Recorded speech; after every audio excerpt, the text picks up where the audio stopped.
ओम श्री परमात्मने नमः। श्री गणेशाय नमः। श्री सरस्वत्यै नमः। श्री गुरवे नमः। आदरणीय श्री स्वस्थानी व्रत कथा श्रवण गरिरहनुभएका भक्तजनवृन्द, हजुरहरू सबैमा म नमन गर्न चाहे। आज आउनुहोस् यो स्वस्थानी सत्सङ्गको कथाको आज हामी 12औं अध्यायमा प्रवेश गर्दैछौँ। प्रथम हामी मङ्गलाचरण गरौँ, फूल लिएर प्रार्थना गरौँ।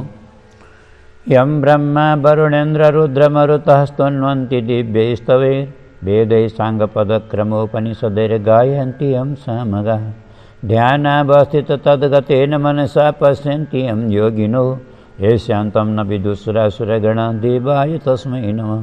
श्रीमच्चन्दनचर्चितोज्ज्वलवपुः शुक्लाम्बरा मल्लिका मालालङ्कृतकुण्डला प्रविलसन्मुक्ता बलिशोभिता। सर्वज्ञाननिदानपुस्तकधरा रुद्राक्षमालाधरा। वाग्देवी वदनाम्बुजे वसतु मे त्रैलोक्यमाता चिरम्। मूकं करोति वाचालं पङ्गुं लङ्घयते गिरिं। यत्कृपातमहं वन्दे परमानन्दमाधवम्। नमो भगवते तस्मै व्यासायामित तेजसे। ऐस्य प्रसादात् वक्ष्यामि नारायणकथामिमाम्। नारायणं नमस्कृत्य नरं चैव नरोत्तमं देवीं सरस्वतीं व्यासं ततो जयमुदीरयतु। श्री स्वस्थानी परमेश्वरी नमः। अथ 12औं कुमारजी आज्ञा गर्नुहुन्छ अगस्त्य मुनि।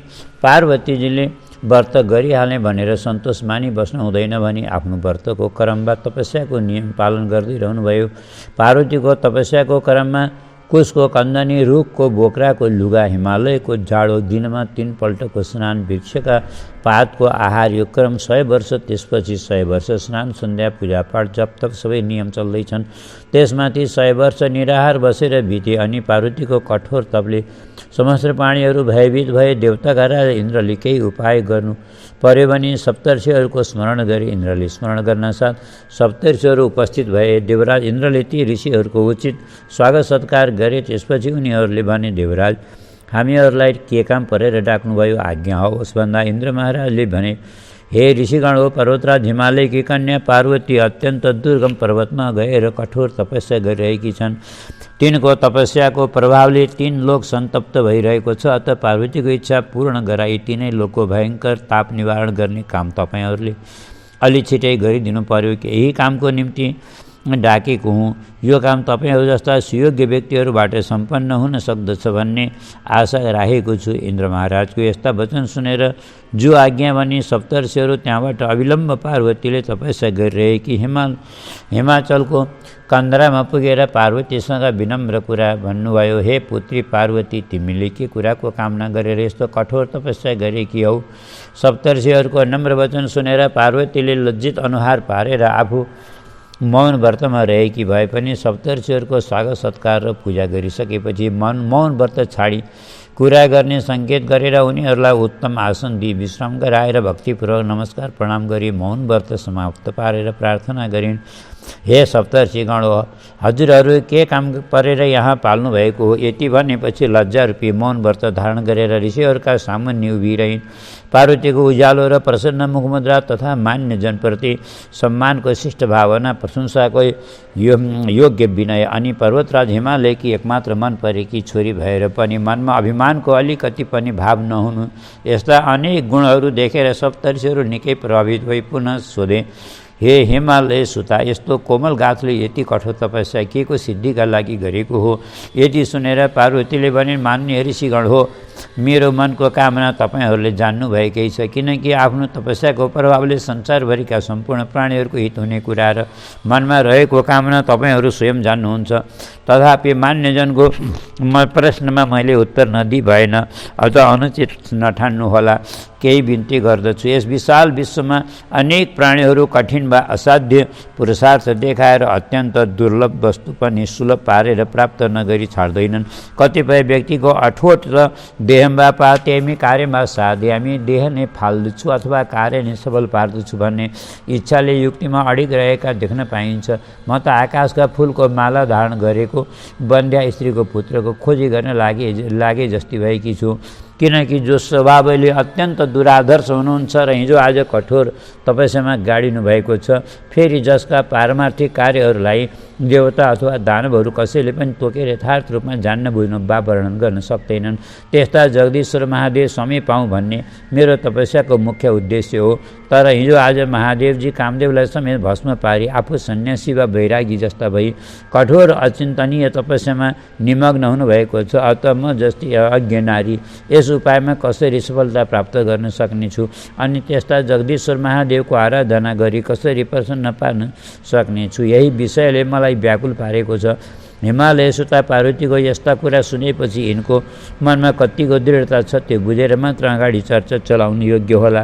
यस्तो मनमनै निधो गरेर प्रकटमा पार्वतीलाई सप्तऋषिहरूले भने, हे देवी, हामी केही भन्दछौँ, तपाईँ त्यो कुरा सुनेर नरिसाई राम्ररी विचार गरेर उत्तर दिनुहोला, त्यसपछि मात्र तपाईँको कामना पुर्याउन सक्दो सहयोग गर्न सक्दछौँ। यति भनेर सप्तऋषिले प्रश्न गरे, हे पार्वती, सम्पूर्ण संसारका प्राणीहरूको सुखको साधन दुई कुरा मानिन्छ। त्यसमा पहिलो सुख शारीरिक सुख भोग र दोस्रो सुख मानसिक प्रसन्नता वा मानसिक शान्ति आनन्द नै मानिन्छ। हाम्रो विचारमा देख्दै डरलाग्दा श्मशानमा निवास गर्ने दिगम्बर नाङ्गा खप्पहरू लिने विचित्र नेत्र भएका जेमा मन लाग्यो त्यसैमा डुबिरहने वा लागिपर्ने होस नभएका बौला जस्ता घिन लाग्दा समाजको सङ्ग्रह गर्ने प्रत्यक्ष अनर्थको मूर्ति जस्ता सन्यासीको झैँ स्वभाव भएका डर लाग्दा स्वयं आफू पनि खरानी घसेर घिन लाग्दा रक्त चुहुने गरी गिदी बोसो सुकेको मुण्डमाला लगाउने त्यसमाथि ठुला ठुला फणा भएका सर्पहरूको गहना लगाउने भूत प्रेत पिशाचहरूका सेनानायकहरू वरिपरि राखेर आफू माझमा बस्ने बुढो गोरुमा चढ्ने त्यस्ता महादेव स्वामी पाएर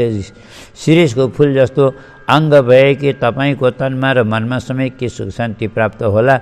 बरु स्वर्गका समस्त देवगणद्वारा पूजित र वन्दना गरिने विश्वका पालक लक्ष्मीलाई आफ्नै दासी तुल्याएर बसेका भगवान विष्णु छन्। स्वर्गीय अमृतका साथै अनेक यज्ञको हविरूप अमृत पान गर्ने महाराज इन्द्र छन्। देवताहरूका पनि आश्रयरूप हिरण्यरेता अग्निदेव छन्।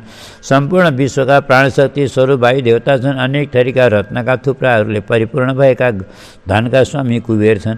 अगाध सिन्धुको सम्पत्ति मणिमोती आदि रत्नहरूले परिपूर्ण रत्नाकर निवासी वरुण छन्। यिनीहरूमध्ये एउटा कुनै व्यक्तिसित विवाह गरेदेखि शारीरिक सुख तथा मानसिक शान्ति प्राप्त हुनेछ। हे पार्वती, तपाईँका पिताजी पर्वतराज हिमालयकै दरबारमा पनि अनेक दुर्लभ वस्तुहरूको कुनै न्यूनता छैन भने किन तपाईँको चित्त अर्धङ्गी शिवजीतिर मोहिनी लगाए झैँ भएर लम्किएको हो, बुझिएन।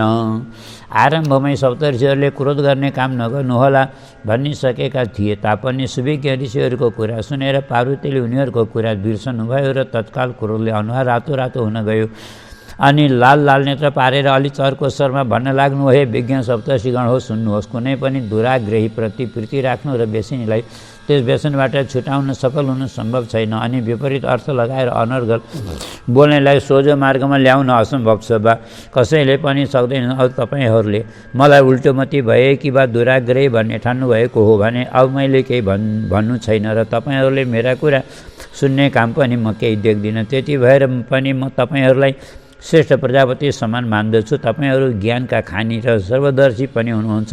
अनादि अव्यक्त तलुकेका स्वामी महादेवसित परिचित हुनुहुन्न र उनका आचार विचार र क्रियाकलापहरू अनौठा छन्। ब्रह्मा विष्णु इन्द्र अग्नि वरुण आदिले जुन कुरा जान्न बुझ्न सकेका छैनन्। यो संसार र यसको सम्पूर्ण वैभव शक्ति केवल महादेवबाट नै प्रस्फुटित भएका अनेकानेक ऐश्वर्यबाट नै आज यो उल्लासमय परिस्थितिमा रहेको छ भन्ने कुरा तपाईँहरूलाई ज्ञात छैन। यो विशाल आकाश कसको रूप हो? अग्नि वायु वरुण कुबेर सूर्य चन्द्र पृथ्वी र वैदिक यज्ञका यजमान यी सबै कसका रूप हुन्? सम्पूर्ण देवता असुर मनुष्य यक्ष गन्धर्व कसको लिङ्गको आराधना पूजा गर्दछन्। समस्त ऋषिगण र देवताहरू महादेव बाहेक अन्य कसलाई ईश्वर मान्छन्? के यस्तै महादेवका प्रभाव र महत्त्व प्रकट गर्ने अनेक प्रकारका गुणगाथाहरू तपाईँहरूलाई थाहा छैन? केवल महादेवकै शक्ति वा विभूतिले अडिएका अपरिमित ऐश्वर्य हुने सूर्यका सामुन्ने दिव्जी महादेवका अगाडि तेजिन कुन्मलिन कुनै पनि देवताहरूलाई म आफ्नो मनमा स्थान दिन चाहन्न। हे सप्तऋषिगणो, एक महादेव बाहेक अन्य कसै कसैलाई पनि मैले मन वचन कर्मले इच्छा गरेकी छैन। यसको विपरीत अरू कुनै पनि कुरा मलाई मन पर्दैन अथवा मलाई मन पर्दी आदेश उपदेश दिन तपाईँहरू यहीँ रहनुहोस् अथवा तत्काल जानुहोस्। तर मेरा सिद्धान्तप्रति समर्थन नजनाउने अन्तःकरणसित स्वयं प्रश्न गरेर पाल्नुहोला। पार्वतीको दृढ इच्छा र उचित उत्तर सुनेर सप्तर्षिहरूले हर्षको आँसु बगाउँदै भने, हे हिमालयसुत, तपाईँलाई धेरै धेरै धन्यवाद छ। हामी तपाईँका कुराले अत्यन्त प्रसन्न भयौँ। हे पार्वतीजी, तपाईँको ज्ञान शक्ति निकै प्रबल रहेछ। महादेवप्रतिको तपाईँको विचार जानेर हामीहरूको चित्त प्रसन्न भयो। हामीहरू जगदीश्वर महादेवको शक्ति प्रभाव ऐश्वर्य जान्न समर्थ छैनौँ। उहाँको महिमा सबै तपाईँलाई ज्ञात छ। हामीहरू त केवल तपाईँको दृढता कतिको बलियो छ भन्ने कुरा बुझ्न आएका हौँ। तपाईँको मनोरथ अब छिटै पुरा हुनेछ। शब्द र अर्थको रत्न र तेजको सूर्य र ज्योतिको जस्तो घनिष्ठ सम्बन्ध छ, त्यस्तै शिव र शक्तिको समागम पनि नित्य छ। अब आज्ञा पाए जाने थियौँ र अनेक यत्नद्वारा श्री महादेवसित प्रार्थना गर्ने थियौँ। तपाईँको इच्छा र हाम्रो विचारमा केही फरक छैन। तपाईँ बुद्धिमती र नीतिज्ञ पनि हुनुहुन्छ। तपाईँको आज्ञाअनुसार हामीले गरेको उपाय वा प्रयास श्री महादेवले अवश्य सफल तुल्याउनु हुनेछ भन्ने हाम्रो अटल विश्वास छ। यति भनी पार्वतीद्वारा सम्मान प्राप्त गरी सप्तर्षिहरू शिवजी भएको स्थानमा पुगे। हिमालयको ठुलो कन्दरामा भगवान शिवको तपस्या गर्ने कुटीको मुख्य द्वारमा बिरक हातमा बेचको छडी लिएर उभिरहेका बिरकलाई सप्तर्षिहरूले भने, हे द्वारपाल, हामीहरू केही आवश्यक कार्य परेर श्री महादेवको दर्शन गर्न आएका छौँ। ऋषिहरूको कुरा सुने बिरकले अहिले सर्वाङ्गमा सायङ्कालको स्नान सन्ध्या गर्न सवारी भएको छ। तपाईँहरूले केही बेर प्रतीक्षा गर्नुपर्दछ। अहिले स्वर्गङ्गामा सायङ्कालको स्नान सन्ध्या गर्न सवारी भएको छ। तपाईँहरूले केही बेर प्रतीक्षा गर्नुपर्दछ। स्नान सन्ध्या समाप्त भएपछि म गएर बिन्ती चढाउँला भन्ने कुरा बिरकले जनाए। शिवको स्नान सन्ध्या सकिएको थाहा पाएपछि शङ्कर भगवानका सामु गएर विनयपूर्वक भुइँमा घुँडा टेकी नमस्कार गरेर बिरकले सप्तर्षिहरू पाल्नु भएको छ भने बिन्ती चढाए। त्यो कुरा सुनि महादेवले केवल सङ्केतद्वारा भित्र ल्याउनु भन्नुभयो र बिरकले पनि शिरको सङ्केतद्वारा अलि परैबाट सप्तर्षिहरूलाई ढाकेर कुटीभित्र प्रवेश गराए। मृग चर्मका वस्त्र धारण गरेका सप्तर्षिहरूले आफ्ना पगरी बाँधेर हातमा स्वर्गीय पुष्पहरू हाली त्रिपुरारी शिवका विभूतिद्वारा सिद्ध पारिएको वेदीका भित्र जहाँ तपस्वी विश्वम्भर भगवान विराजमान हुनुहुन्थ्यो त्यहीँ पुगेर उनका पाउमा पुष्पाञ्जली अर्पण गरेर दर्शन प्रणाम गरे। भगवान शिवको अनुग्रहपूर्ण दृष्टि प्राप्त गरेका सप्तर्षिहरूले स्तुति गरेपछि त्यसको उपक्रम रूपसंहार मिलाई देवगुरु बृहस्पति झैँ आशुतोष शङ्कर बोल्नुभयो, सप्तर्षिगण हो, तपाईँहरू यहाँ पाल्नुभएको काम मैले ध्यान दृष्टिद्वारा जानिसकेँ। सम्पूर्ण लोकको हितका लागि विधिको विधान पनि कसरी र कुन परिबन्धबाट मिलाउनु पर्ने हो त्यो पनि जानी बुझिसकेको छु। यसमा केही अंशमा मेरो पनि व्यक्तिगत कल्याण वा लाभ लुकेको छ। यति भए पनि लोकको परम्परा र विधि व्यवहार पनि त्याग्न मिल्दैन। यी सबै रहस्यको मूल रूप त ती हिमालयकी पुत्री भएर जन्मेकी महाशक्तिकी अवतार आर्य पार्वती देवी हुन्। यो समस्या मिलाउन र देवताहरूको कामको सिद्धि गराउन सबैलाई हडबडी परेको छ। यो सबै सत्य र उचित हो, तापनि संसारको चालचलनमा ध्यान दिनै पर्दछ। लोकको मर्यादा वा नियम पालन गर्नु पनि सानो धर्म होइन। तपाईँहरूको यो सत्प्रयासमा मेरो हार्दिक समर्थन छ र रहने पनि छ। अत यस कामको बिचमा आइपर्ने विघ्न बाधाहरू जे जस्ता रूपमा मिल्न सक्दछन्, मिलाएर त्यस कुराको मलाई सूचना दिनुभए उत्तम हुनेछ। जगदीश्वर शिवको यस्तो सफा र सारगर्भी वचन सुनेर सप्तर्षिहरू निकै प्रसन्न भई भगवान शङ्करको आज्ञा अनुसार त्यहाँबाट विदा भई पार्वतीको महादेवका साथ विवाह गराउने र लोकमर्यादाको पालन हुने काम सम्पन्न पार्ने भारी बोकेका सप्तर्षिहरू सरासर पर्वतराज हिमालयको भव्य प्रसादमा पुग्दा भए। त्यहाँ पर्वतराजले मान मर्यादा अनुकूल स्वागत सम्मान गरे अनि विश्राम गरेपछि चर्चा सबै सुनाइसके यथाक्रम महादेवसित भेटघाट छलफल अथवा विचार विमर्शको अन्तिम परिणाम स्वरूप तपाईँ पुत्री पार्वतीजीको विवाह सम्बन्ध विश्वम्भर भगवान श्री शिवसित हुनु अत्यन्त आवश्यक हुन आएको छ। यो कुरा विधिका विधानको सारपूर्ण ठुलो सफल उद्देश्य हो। यो रहस्य एक जान्नु बुझ्नु भएर भगवान शिवले तपाईँकी कन्या पार्वतीको चाहना पनि गर्नुभएको छ। स्वयं श्री महादेवले तपाईँकी पुत्री पार्वतीको इच्छा गर्नु धेरै ठुलो सौभाग्यको कुरा हो। अत उहाँको बलिष्ठ बाहुलीमा आफ्नी पुत्री सुम्पेर आफ्नो र आफ्ना वंशको उद्धार गर्नुहोस्। अनि देवताहरूको ठुलो काम पनि यसैबाट पूर्ण हुनेछ र दानवी शक्तिबाट संसारका उद्धार भई दैवी शक्ति पुनः स्थापित हुनेछ। विज्ञ सप्तर्षिहरूको यस प्रकारका विचार समाचार जानेर हर्षित भएका पर्वतराज हिमालयले मन मनै धन्य धन्य कैलाशपति महादेव धन्य उनको करुणा भने, तर मुखले केही पनि बोल्न सकेनन्। त्यस्तो स्थिति देखेर हिमालयकी पत्नी मेनकाले हात जोडेर भन्नुभयो, हे ऋषीश्वर हो, कन्याको जन्मको सार ठुलो भए पनि यस संसारमा कन्याको जन्म हुँदा जति पुत्रको जन्म प्रसन्न हुन्छन् त्यति खुसी कोही हुँदैनन्। यस्तै स्थिति आउनाले पनि त्यस्तो भएको हुन सक्दछ। फेरि कुलशील रूप धन सम्पत्ति र उमेर समेत मिलेको वर पाइएको छ भने त्यसलाई अन्याय विनय गरेर डाकी उसले नमागेको भए पनि कन्या दिनु पर्दछ। तर धेरै धेरै कठोर तपस्या गर्ने अघोर रूपका शिवजी र शिरीषको पुष्प झैँ कोमलाङ्गी हाम्री कन्या पार्वतीको लागि सुयोग्य हुनुहुन्छ अथवा हुनुहुन्न, यो सबै कुरामा विचार पुर्याउन र हाम्री कन्याको इच्छा के कस्तो छ यो पनि सम्पूर्ण यथार्थमा बुझेर मात्र यस कुराको टुङ्गो लगाउन उचित हुनेछ भन्ने मेरो विचार हो। हिमालयकी पत्नी मेनकाको यस्तो कुरा सुनेर सप्तर्षिहरूले भने, हे महारानी, जगदीश्वर महादेवको सम्पत्ति वा ऐश्वर्य कस्तो र कति छ भन्ने विषयमा जसको चरणारविन्दको दर्शन गर्न पाउँदा इन्द्रादि देवताहरू आफ्नो सौभाग्यको सराहना गर्दछन् तथा जसको तुलना गर्न नसकिने महान ऐश्वर्य हुनाले महेश्वर भन्दछन् तथा जुन महेश्वरलाई समय पाऊँ भनेर हजुरकी पुत्री पार्वती कठोर तपस्या गरी त्यस तपस्याको उद्यापन समेत सकेर बसिरहेकी छन्।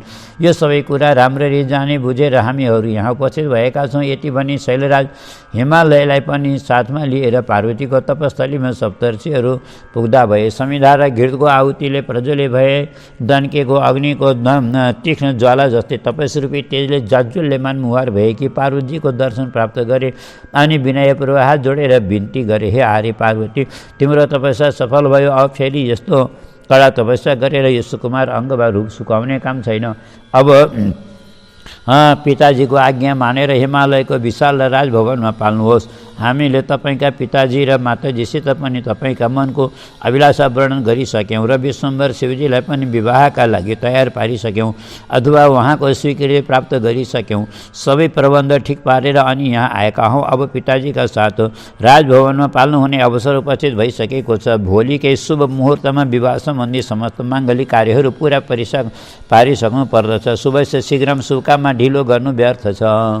अब हामीहरूलाई आज्ञा दिए जाने थियौँ किनकि श्री विश्वम्भर सदाशिव अहिले गन्धमादन पर्वतमा राज भएको छ। त्यहाँ पुगेर जन्तीको लाभा लस्करका साथै शङ्कर भगवानलाई हिमालयको भव्य प्रसादमा वरको रूपमा ल्याउनु आवश्यक छ। सप्तर्षिहरूको यस्ता वचन सुनेर आफ्नो कठोर तपस्या सफल भयो भन्ने सम्झेर मनमनै अत्यन्त प्रसन्न भई आफ्ना पिता हिमालयको साथै राजप्रसादमा जानुभयो।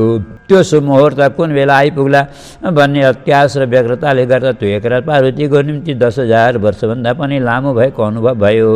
उता हिमालय र मेनकालाई झन् छोरीको विवाह भोलि नै गर्नुपर्ने बाध्यता भएकोले घरमा कामको के कति चटारो पर्न गयो भन्ने कुरा आफ्नी छोरीको विवाह सम्पन्न गरिसकेका मातापितालाई ज्ञात हुने कुरा हो।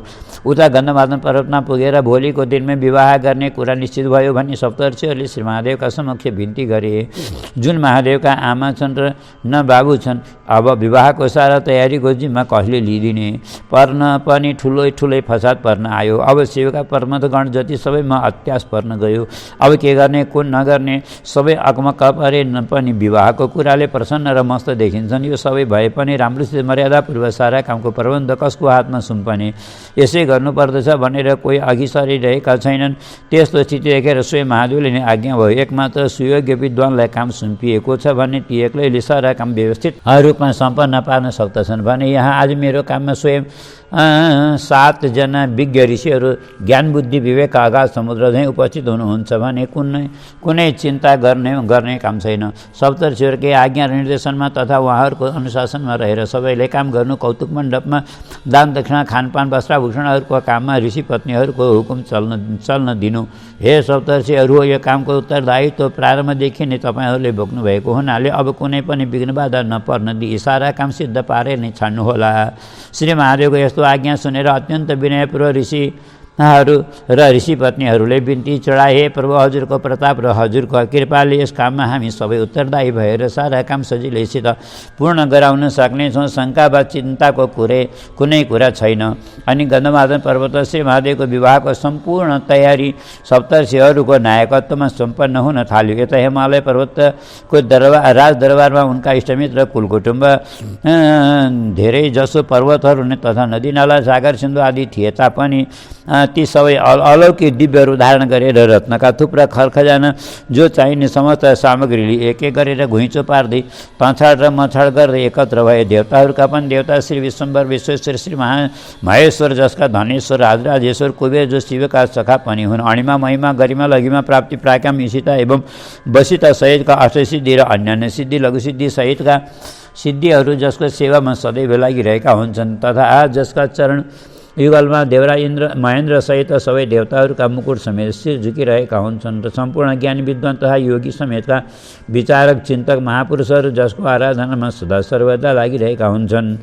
उनै आज बर्का रूपमा हिमालय पर्वतको राजप्रसादमा पदार्पण हुन गर्नुहुने भएकोले महेश्वरको मान मर्यादा स्वागत सम्मानमा अलिकति पनि त्रुटि हुन नपाओस् भनेर अत्यन्त सावधान रहने व्यवस्था मिलाइयो र विवाहको दिन कन्याको श्रृङ्गार पटार गर्न सबेरै स्वर्गका देवीहरू पार्वतीको कक्षमा सुसज्जित भएर आएकाहरूमा कति हाँसिरहेछन्, कति ठट्टा गर्दैछन्, कति स्नान कक्षमा पार्वतीलाई स्नान गराउने व्यवस्था मिलाउँदैछन्, कति पार्वतीले लगाउने पोसाकहरूको छानबिनमा लागे, कति आभूषणहरूको जोडी मिलाएर ठिक पार्न लागे र पार्वतीलाई कुन सुहाउँछ कुन सुहाउँदैन, कुन उनलाई मनपर्छ वा मन पर्दैन यसको छलफल गर्न लागे, कति चाहिँ टिकाटाला माउर केशर काइयो चुल्टो जुरो भकुवा कुन्तल अलका बिन्दी लाली आदिको किसिम जाँच्न र छान्न लागे, कति सुन्दरीहरू बाँच्न आउने तेल अत्तर वाला बाला चुरा बाजुबन्दी छल्का पैरी कल्ली औँठी सिक्री कण्ठहार मङ्गलसूत्र काञ्जी कटिसूत्र नुपुर चूडामणि मुकुट कुन्तल अग्रवेयक लम्बन लम्बिका उरु सूत्रिका सतलतिका हार कर्ण पर्ण कर्णपुर गच्छ गुच्छार्थ गोस्तन एकावली नक्षत्रमाला किङ्किणी तुलाकोटी आदि गहनाले सजे पार्ने काममा अनेक सुन्दरीहरू खटिए, कति सखीहरू बकुवा अष्ट सुगन्धी यक्ष कर्दम कुङ्कुम केशर चन्दन गोरोचन आदिद्वारा लेपन तिलक चित्र आदि गराउने तथा केश प्रसादन धूप शोषण मार्जन सुगन्धीकरणहरूमा परिहाय वर्म कथा र क्षेपन आक्षालन समेत गर्न थाले। उता समस्त ऋतुहरू आफ्ना ऋतुकालका फलफुल तत्काल उपस्थित गर्न थाले। वायु र वर्षाले हिमालय पर्वतको राजप्रसाद झार बढाएर लिपपोत गर्न थाले। स्वयं विष्णुप्रिया लक्ष्मी आएर त्यस राजभवनको साजसज्जामा संलग्न भएन। कान्ति र रिद्धि तभन्दा मक्के कम भन्दै भित्र पछि चिन्तामणि आदि रत्नहरू कल्पवृक्षहरू औषधि दिव्य औषधि धातु र सिन्धु नद नदी सागर सिन्धु सबैले हिमालय पर्वतको सम्मान र महिमा वृद्धिमा कुनै प्रकारको न्यूनता आउन नदिई सारा काम गरिदिए। स्थावर जङ्गम शरीरका बराबर छ सबैले आफ्नो वैभव प्रदर्शन गर्दा भए। हिमालय पर्वतको आज्ञाअनुसार मेरी प्रिय पुत्रीको सुविवाहमा जन्तीहरूको माङ्गलिक यात्रा गरी स्वयं श्री महादेवले पाउकष्ट गर्नुभई कन्यादान ग्रहण गर्नुहुन पाल्नुहुने निवेदन पत्र लेखिएको फलफुल पान मसाला र मिष्टान्न सहितका सगुन द्रव्य सहित लिएर मङ्गलवाद्यका साथ ब्राह्मणहरू जाँदा भए। उता बरपट्टि गन्धमादन पर्वतमा श्री विश्वेश्वर सामुन्यको मैदान प्राङ्गणमा देवर्षि महर्षि राजर्षि ब्रह्मर्षिहरूको भेटघाट कुशल समाचारको आदान प्रदान चलिरहेको थियो। शङ्कर भगवानको निर्देशअनुसार सप्तर्षिहरूको हेर विचारमा सम्पूर्ण काम कार्यवाही मिलाइएको थियो। सबैजना दिव्य अलङ्कार पहिरी आदि दैविक रूप धारण गरेर निर्मल स्वच्छ बानकी कहाँ भई सेवामा उपस्थित थिए। भगवानसँग शिवको जटाजुर कसेर टिनिक्कसित चिटिक्क पारेर त्यसमा नेत्र फिराई हेरेर भावभक्तिपूर्वक चन्द्रखण्डलाई उज्जवल हुने गरेर ब्रह्माजीले स्वयं बाँधिदिनुभयो। शिरमा साना ठुला अनेक खप्परहरूको माला चामुण्डा देवीले महादेवलाई बाँधेर हाँस्दै भन्नुभयो, हे भगवान, विवाह सफल होस् र छिटै छोरा पाउनुहोस्। यदोपुत्र जन्मियोस् सहले समत दैत्य दानव र असुर वंशको निर्मूल पारेर त्यहाँ बगेको रगतले प्रत्येक गणसहित मलाई पूर्ण रूपले तृप्त पार्न सकुन्। विष्णु भगवानले स्वयं अमूल्य रत्नहरू जडिनाले सूर्य झैँ झलमल्ल प्रकाश दिने मुकुट शिवको शिरमा पहिराएर अनेक मणि र अग्निको ज्वाला झैँ झल्कने नागहरूको उत्तम हार कुण्डल यज्ञोपै जन्ने कन्दनी बिकेहुर र कङ्कण आदि तयार गराएर पहिराउनु भयो। वायुले धौलागिरी झैँ अग्लो र सेतो वज्र झैँ तिखो सिंह भएको अजङ्गको साँडे जसमा महादेवलाई बसालेर जन्ती लैजानु छ। त्यस साँडेलाई सिँगारेर शिवको 3 नेत्र सूर्य चन्द्र अग्निहरूले उज्जवलमा पारिदिए। श्वेत चाँदीको राम्रो बट्टामा राखिएको स्वच्छ भस्म लिएर स्वयं आफैले विशाल ललाटमा लगाउनु भयो। नरकङ्कालको माला पनि स्वयं पहिर्नुभयो। शिवको त्यस नगरको तोरणद्वारमा आफ्ना समस्त दलबल समेत यमराज द्वारपालको रूपमा उपस्थित हुनुभयो। धनपति कुबेरले ल्याएका अनेक किसिमका रत्नहरूको बाहुवाला बाहेक दुवै बाहुनीको नागुन्तीको बाला पहिरेर दुवै कानमा बासुकी र तक्ष नागको कुण्डल पहिर्नुभयो। वरुण देवले ल्याएका कमल पुष्पका मालासहित अनेक पुष्पका गुच्छाहरू पनि सबैले मिलेर वररूप शिवलाई पहिराए। पर्वतगण सहित अनेक गणहरू ग्रहहरूका प्रमुखहरू पनि सबै एकत्र भएर विरगसित निवेदन गरे, अब भगवान शङ्करको श्रृङ्गार र पोषक आदिको काम समाप्त भयो होला। मुहार नजर गराउन सात समुद्रहरू दर्पण ऐनाको रूप धारण गरेर आइपुगेका छन्। यो खबर शिवजीलाई सुनाउनु पर्यो। अनि विरगले सबै दर्पण रूपी समुद्रहरूलाई भित्र ढाकेर लगे अनि विश्वेश्वरले आफ्नो मुहार नजर भयो। ठिक त्यसै मौकामा विष्णु भगवानले भूमिमा घुँडा टेकी दुवै हात जोडेर आदरपूर्वक शिवजीसँग बिन्ती गर्नुभयो, हे शङ्कर भगवान, हजुर यो कल्याणकारी अद्भुत रूपमा अत्यन्त शोभायमान हुनुभएको छ। अब समय अनुकूल छ भन्ने जानेर मातृगणहरूद्वारा रतिलाई त्यहीँ नै ल्याएन विष्णुले सङ्केत दिनुभयो र रति उपस्थित भइन् अनि सबै मातृकाहरूले बिन्ती चढाए, हे भगवान, यिनका स्वामी कामदेव भस्म भइसकेका हुनाले हजुरको यो कौतुक स्वरूपको दर्शन गर्न आएकी छन्। जो हुकुम विश्वम्भर शिवको यो मङ्गल यात्राको मौकामा रतिको कुरा के सुन्ने वा बुझ्ने, केवल बायाँ बाहुलीले सङ्केत गरेर अन्त्य हटाउने आज्ञा गर्नुभयो। अब जन्तीको प्रश्न गर्ने बेला भयो। सप्तर्षिहरूले जन्ती हिँडाउने कार्यक्रम मिलाएर महादेवलाई यसो कुरा सुनाए। उता हिमालय पर्वतमा कन्यातर्फ त्रिलोकाधिपति शिव जस्ता वर भएपछि उनका जन्ती पनि उहाँ जस्तै अत्यन्त उत्तम श्रेणीका हुनन् भन्ने कुरा विचार गरेर त्यसै अनुसार स्वागत सत्कारको प्रबन्ध, सम्मानको व्यवस्था, निवासको प्रबन्ध, स्थान शौचादिको व्यवस्था, शय्या आसनहरूको इन्तजाम, खानपानको प्रबन्ध, सेवा चाकरी गर्ने व्यवस्था र मनोविनोदका लागि नाचगानको प्रबन्ध, अनेक रमणीय दृश्यहरू हेर्ने प्रबन्ध, यस्ता समस्त आवश्यक व्यवस्था मिलाएर तयार पारियो। खाद्य सामग्रीमा दाल, चामल, पिठो, नुन, मसला, फलफुल, मेवा, सागपात, मिष्टान्न, सक्खर, चिनी र मिश्री आदिको पर्वत जस्तै थुप्रो लगाइए। दुध, दही, घिउ, महका साना ठुला अनेक तलाउ नै तयार गराए। लुगा फाटो, सुन चाँदी, भाँडा बर्तन, हिरा पन्ना, मुगा, मोती, मरकत, मणिक आदि रत्नहरूका ठुला ठुला थुप्रा लगाए। विवाह वेदी, कौतुकागार आदिमा हरिया बाँसका अग्ला अग्ला लिङ्गा, केराका थाम, पञ्चपल्ल, फुलमाला, फुलका गुच्छा, लावा, धान्जो आदिले कलसी गार्ने काम पनि पुरा गरियो। रत्नहरूका र तेजिलो जडीबुटीहरूका अनेक प्रकारका बत्ती आदिका पङ्क्ति लागे अथवा पुरा प्रबन्ध मिलाइयो। कुनै वस्तुको न्यूनता वा कमी थिएन। उता गन्धमादन पर्वतमा व्यवस्थापक हुनुभएका सप्तर्षिहरूले विवाह सम्पन्न गर्ने सुलग्न धर्मशास्त्र, ज्योतिषशास्त्र सहितका प्रत्येक आधारमा हेरी धुलौटामा कोही उतना मुहुर्त निकालेर लग्नपत्रिका तयार पारे। त्यसै अनुसार विवाह गर्ने सो मुहुर्त तिथि यस प्रकार अङ्कित गरिएको थियो। मार्ग सुदी 15 सोमबार लग्नका स्वामी आफ्नो स्थानमा रहेर बुध एवं चन्द्रमा पूर्ण रूपमा भएको अनि शुद्ध नक्षत्र परेको, कुनै पनि पाप ग्रहको दृष्टि नपरेको र शुभ ग्रहको पूर्ण दृष्टि रहेको तथा अचल सौभाग्यता, सर्वसुखकारी, उत्तम सन्तान उत्पादनकारी, दाम्पत्य प्रेम अविच्छिन्न प्रदान गर्ने भाग्यवश मिल्न आएको यो उत्तम लग्नमा महामाया पार्वतीको भगवान शिवद्वारा पाणी ग्रहण गर्नुभए अत्युत्तम देखिन्छ भन्ने कुरा स्पष्ट उल्लेख गरिएको। साइतपत्र साइपाटो माङ्गलिक यात्रा गर्दै सुविज्ञ ब्राह्मणहरू र ज्योतिषगण समेत सतमा गई गिरिराज हिमालयको भव्य प्रसादमा पुर्याइयो। शिवजीको विवाह वैशाख शुक्ल अक्षय तृतीयाको दिन भएको थियो भन्ने प्रमाण पनि पाइन्छ, तर ठोकुवा भन्न सकिन्न। पुण्य वाचन गरेर दही, अक्षता, दुभो, कोमाला, हलेदो, सर्स्यौँ र फलफुल समेत दर्शन गराएर माला दिई पार्वतीजीलाई कौतुकागारमा त्यसो विवाहको लग्नपत्र पढेर सुनाइयो।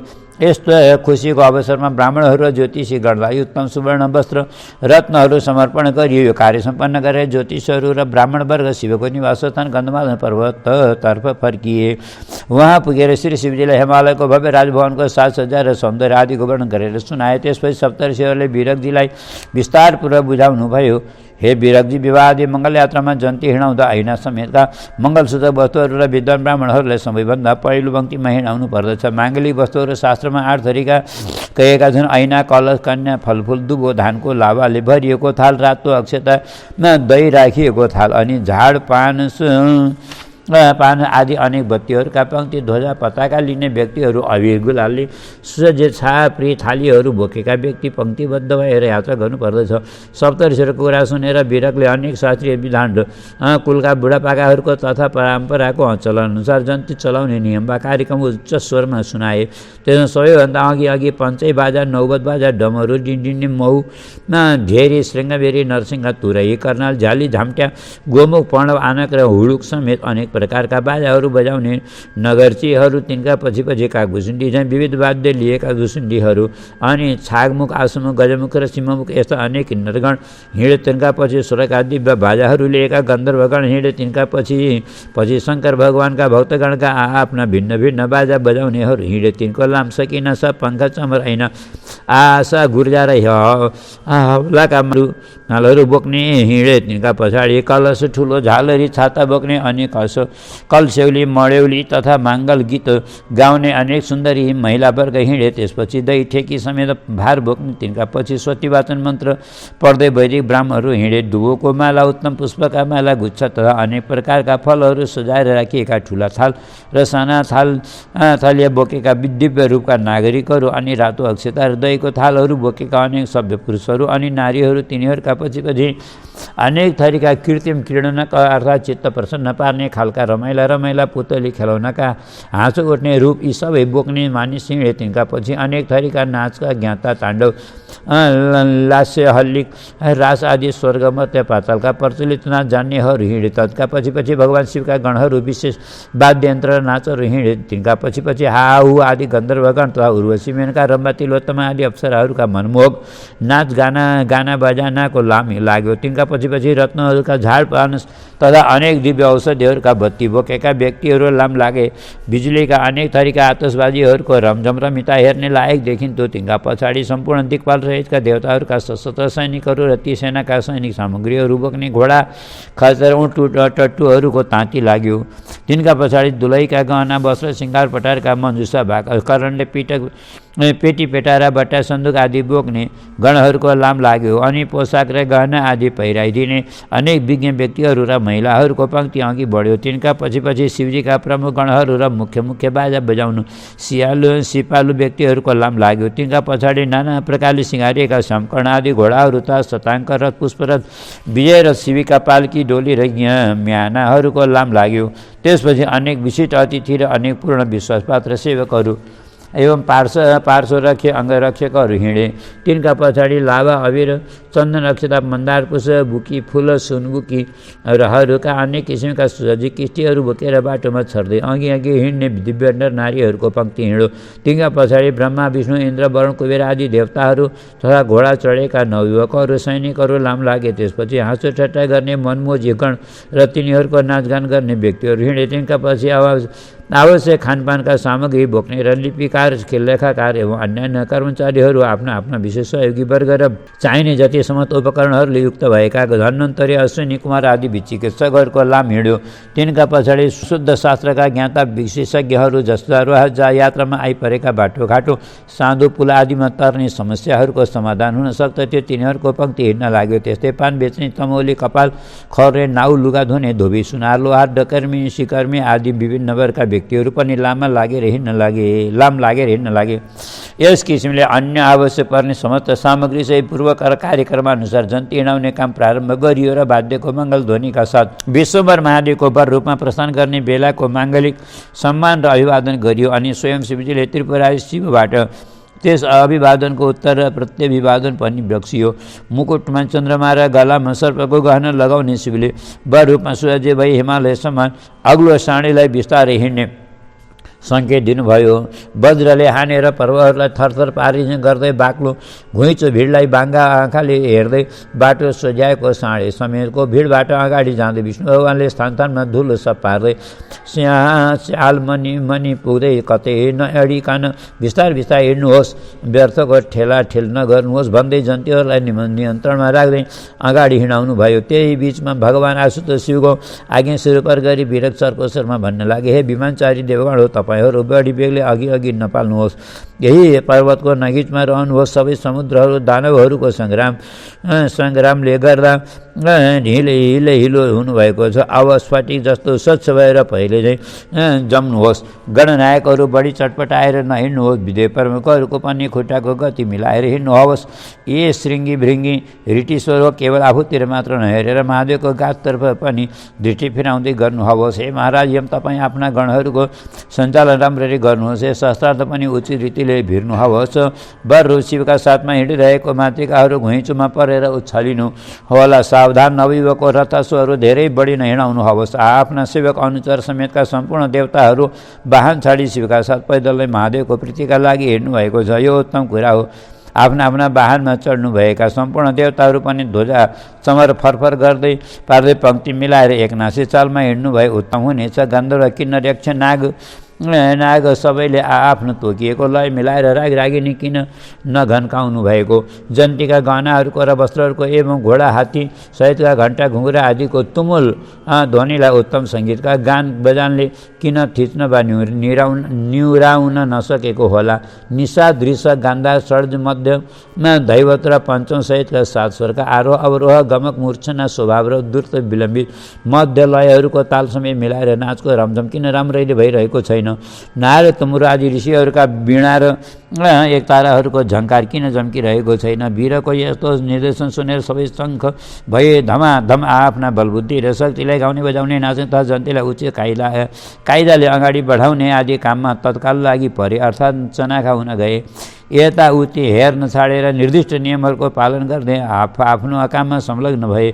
अनि सारा जन्ती आनन्दमा मग्न छन् र हर्षमा विभोर छन्। चराचर समेतको सम्पूर्ण जगतलाई आनन्दित र चित्रलिखित झैँ पार्दै दिशाका समुद्रमा समेत ज्वाल भाटाका उत्ताल तरङ्गहरू छचल्काउँदै, आकाशमा मेघहरू गम्भीर ध्वनि घन्काउँदै, हात डाँडा काँडा चुली चुचुरा थुम्का थाम्का सबै थिच्दै मिच्दै कुचल्दै अगाडि बढिरहेको श्री महादेवको जन्तीको धारो लम्बाइ गन्धमादन पर्वतदेखि हिमालयसम्मको एक पर्वतीय प्रदेश ढाकेर व्याप्त भएको छ। घुइँचो ठेलमठेल छ, कतै कुनै पनि स्थान रित्तो देखिन्न। उता पर्वतराज हिमालयको त्यो विशाल प्रसाद र बाहिरतिर कतै तोरणद्वारहरू सुसज्जित छन्। कहीँ राम्रा राम्रा मर्कतमणिका हरिया घरहरूमा ठुलो चोक र पटाङ्गिनी भएको, कतै स्वच्छ वैदुर्यमणि छापिएको भूमि छर्लङ्ग देखिने भएको, कतै स्वयं मेघ्ने हिमालयको वरिपरि पाहाडमा निहुरिएर झरी जस्तै रमणीय जलका चराहरू छङछङ गर्दै बगिरहेका, अनि हजारौँ ध्वजा पताकाहरू फरफराएर त्यहाँको सौन्दर्यलाई दोब्बर बढाइरहेका, स्वर्गीय पारिजात आदि पुष्पका गुच्छाहरू झरेर सुन्दर भएको, स्वच्छ चौतारा देखिने सेता राता काला पहेँला अनेक थरीका धातुहरूका विभिन्न रङले रमणीय देखिने शोभाले परिपूर्ण स्वच्छ र फराकिला मार्गहरू र सुगोपुरहरू भएको, अनि अनुपम स्वरमा गर्जिएका मेघहरूका गर्जनाको प्रतिध्वनि चारैतिर घन्किरहेको, फेरि बाँच्न आउने फूल फुलेको बगैँचाको सुगन्धले स्वर्गको नन्दन काननलाई पनि परै भन्ला झैँ देखिने, पर्वतराज हिमालयको महानगरीमा सम्पूर्ण देवताहरूले स्तुति प्रार्थना गरिएका भगवान् शङ्कर जन्ती लिएर उपस्थित हुनुभयो। त्यो जन्तीको घुइँचो भिडले ठेल्ल भएको त्यो हिमालयको विशाल प्रसाद स्वयं आकुल थियो। त्यसैमा झन् जन्तीको दर्शन गर्ने नरनारीहरूको भिडले गर्दा झन् बर्ता घुइँचो बढ्दै गएको हुनाले सबैतिर आकुल व्याकुल भए झैँ देखिन गयो। विश्वम्भर शिवको जन्ती कस्तो होला र स्वयं महादेव कस्ता देखिरहेका छन् भनेर हेर्ने उत्कण्ठा वा उत्सुकताले हडबडाएका नरनारीहरूको विशेष हुलहालले भरिएको बाटोमा दगुर्ने प्रजागणको घुइँचोले गर्दा हिँड्न पनि नसकिने स्थिति भएको। त्यसैमाथि हस्ती घोडा र रथहरूको आफ्नो ठेगानमा पुग्ने हडबडीको यातायातले झन् अप्ठ्यारो भएको, अनि ठुला ठुला महल र भवनहरूको अट्टालिका र आँखी झ्यालहरूमा भरिभराउ भएका देवलोकमा सुन्दरीहरूका नील कमल जस्ता नयनका श्रेणीहरूले परिपूर्ण भएको त्यो हिमालयको नगरमा जति घुइँचो बढ्दै गएको थियो त्यति नै विचित्रताले पनि पूर्ण भएको स्पष्ट देखिन्थ्यो। जस्तै कुनै सुन्दरीले अलि छेउमा उभिएर जन्तीको दर्शन गर्ने इच्छा गरेर पनि आफ्ना अङ्गका स्वच्छ र उज्जवल वस्त्र आभूषणहरूका प्रकाशले झन् स्पष्टसित सबैका सामुन्ने हुन्थे अथवा सबैको सामुन्ने देखिन्थे। तिनमा कुनै सुन्दरी अपूर्ण श्रृङ्गार गरी आफ्ना मित्रहरू समेत छाडेर दगुर्दै आई श्री महादेवको दर्शन पाएर आफूलाई कृतकृत्य सम्झी दङ्ग पर्दथे। अर्की कुनै सुन्दरी आफ्नी घनिष्ठ सङ्गिनीसित बिस्तारै कानमा मुख जोडेर भन्दछे, तिमी डराएर आफ्नो मानभङ्ग गर्ने काम छैन, मानिनी भए बनेर दरी भएर बस। यी दुलाहा बनेका विश्वम्भर शिवले कामदेवलाई खरानी तुल्याएर पनि आफै फेरि मनमा भोकको कामना राखेर विहार गर्ने विलासा लिएर विवाह गर्न आएका छन्। देख्यौ जन्ती हेर्ने हडबडीले दगुर्दा लडेकी अर्की सुन्दरी भन्दछे, अर्कीको स्वामी आएको देखेर आफ्नो विरह व्यथा चर्किएर लडेकी चञ्चल चित्त भएकी सुन्दरी कामदेवमा विजय गरेर पनि फेरि कामकै लोभले हार खाएर विवाह गर्न आएका महादेवसित आफ्ना कुरा कुरामा हार मानेर को लड्यो भन्न जान्छौ कि अर्को कुनै देवाङ्गमा आफू पर्दा बाहिर परे स्पष्ट देख्न नपाए पनि कुनै युक्तिले यिनै महादेव हुन् भन्ने कुरा थाहा पाए। अर्कीले भने यिनीहरू इन्द्रादि देवता हुन् जो आफ्नो चाकरी वा सेवाको फल छिटै प्राप्त होस् भनी श्री शिवजीलाई बारम्बार प्रणाम गरेर निहुरेका देखिँदैछन्। अर्की देवाङ्गना भन्दछी महादेव नै हुन् त होइनन् क्या रे, ती सामुन्नेका पसिनाले नुहाए जस्ता नै श्री महादेव हुन्।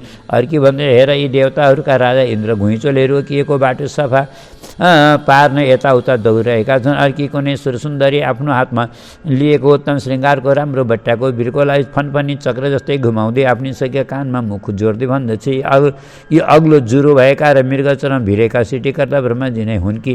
यस प्रकार देवलोका सुन्दरीहरूको समूहमा राग अनुराग सहितका अनेक थरीका आफ्ना मनका भावहरू व्यक्त भइरहेका थिए। भगवान शिवलाई पति रूपमा प्राप्त गर्नु हिमालय कन्या पार्वतीका जन्मको र उनका प्रति अटल विश्वासको सफलता हो भन्ने कुरामा त्यहाँ उपस्थित समस्त सुर ललनाहरूको एकमत थियो भन्न सकिन्छ। जय जय श्री ती श्री स्कन्द पुराणे केदारखण्डे कुमारगत संवादे माघ महात्म्य श्री स्वस्थानी परमेश्वर यावत कथायां शिव विवाह वर्णन नाम द्वादशोऽध्याय। श्री हरे नमः।